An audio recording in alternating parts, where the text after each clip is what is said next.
दोस्तों, क्या आप जानते हैं कि भगवान श्री कृष्ण की मृत्यु के समय आए थे पवन पुत्र हनुमान जी? क्या वह सच में आए थे? क्या वह भगवान श्री कृष्ण की मृत्यु के समय वहां पर मौजूद थे?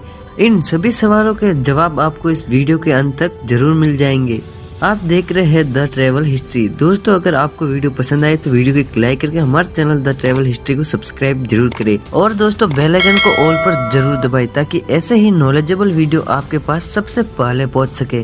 दोस्तों, जब भगवान श्री राम जी का नाम लिया जाता है तब उनके साथ उनके परम भक्त हनुमान जी का नाम भी जरूर लिया जाता है, जो स्वयं भगवान शिव के ही अवतार थे। एक महाबलशाली देवता जिन्हें हराना किसी के बस की बात नहीं थी। यहाँ तक कि भगवान शिव हो, ब्रह्मा हो या यम हो, इनको भिन्न भिन्न देवताओं से वरदान प्राप्त हुए थे जिनसे इनकी शक्ति कई गुना बढ़ गई थी। हम सभी जानते हैं कि हनुमान जी आज भी चिरंजीवी है और पृथ्वी पर ही निवास करते हैं और वह त्रेता युग में भगवान श्री राम के साथ भी थे और द्वापर युग में स्वयं भगवान श्री कृष्ण के साथ भी मौजूद थे। रामायण में तो हनुमान जी का जिक्र मिलता ही है, लेकिन महाभारत में भी एक नहीं हनुमान जी का कई बार जिक्र मिलता है। एक बार तो उन्होंने भीम का घमंड भी दूर किया था और महाभारत के एक सर्वश्रेष्ठ धनुर्धारी अर्जुन के रथ पर भी ध्वज के रूप में विराजमान हुए। हम सभी यह जानते हैं कि हनुमान जी ने कई प्रकार से द्वापर युग में अपनी उपस्थिति जाहिर की थी। वह प्रत्यक्ष रूप से भले ही पांडवों से एक या दो बार ही मिले हों, लेकिन अप्रत्यक्ष रूप से हमेशा उनके साथ रहते थे।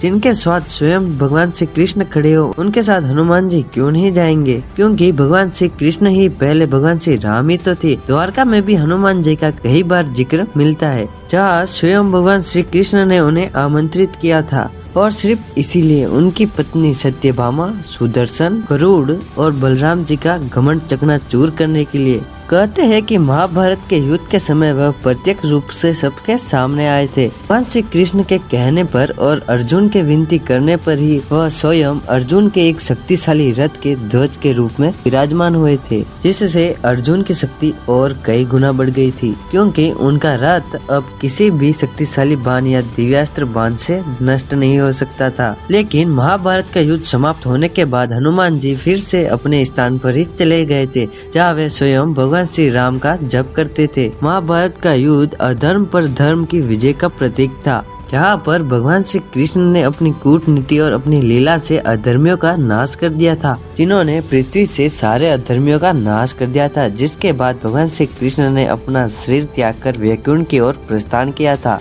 महाभारत के खत्म होने के 36 वर्ष बाद भगवान श्री कृष्ण ने अपना देह त्यागा। इसके पीछे भी त्रेता युग का एक श्राप मौजूद था, जो स्वयं बाली की पत्नी ने भगवान श्री कृष्ण को दिया था और वह बाली ही था जो शिकारी बनकर आया था और वह भगवान श्री कृष्ण को मृग समझकर उनके पैर पर एक बाण छोड़ देता है, जिसकी वजह से भगवान श्री कृष्ण को अपना देह त्यागना पड़ा था। लेकिन जब ये सारी बातें हनुमान जी को पता थी तो वह भगवान श्री कृष्ण को रोकने क्यों नहीं आए? हनुमान जी को पता था कि उनके आराध्य भगवान इस धरती को छोड़ने वाले हैं, तो उन्हें रोकने के लिए क्यों नहीं आए? और क्या हनुमान जी उनसे मिलने आए थे? और आपको इस बारे में विस्तार से बता दे कि हनुमान जी जानते थे कि भगवान श्री कृष्ण कौन है और साथ ही हनुमान जी में भक्ति और साधना की शक्ति इतनी प्रबल थी कि वह सांसारिक मोह माया से भी दूर रहते थे। और इसी प्रकार हनुमान जी ये भी जानते थे कि किस प्रकार भगवान श्री कृष्ण इस धरती पर आए थे और किस प्रकार इस धरती को छोड़कर जा रहे हैं। अब बात करते हैं कि क्या हनुमान जी सच में भगवान श्री कृष्ण से मिलने आए थे? तो इसका जवाब है नहीं, क्योंकि हनुमान जी निरंतर ही भगवान श्री राम का जाप करते रहते हैं। उनके मन में केवल भगवान श्री राम ही मौजूद है। उनको पता है कि भगवान श्री राम न ही कहीं जाते हैं न ही कहीं आते हैं, वो स्वयं ही उनके हृदय में निवास करते हैं। और इसीलिए भगवान श्री कृष्ण ने शरीर छोड़ा था तब हनुमान जी न ही दुखी थे और न ही उनके आंखों से आंसू निकल रहे थे। और रही बात मिलने की, तो हनुमान जी भगवान श्री राम और भगवान श्री कृष्ण के परम भक्त कहलाते हैं और इसीलिए भगवान के मन में आंतरिक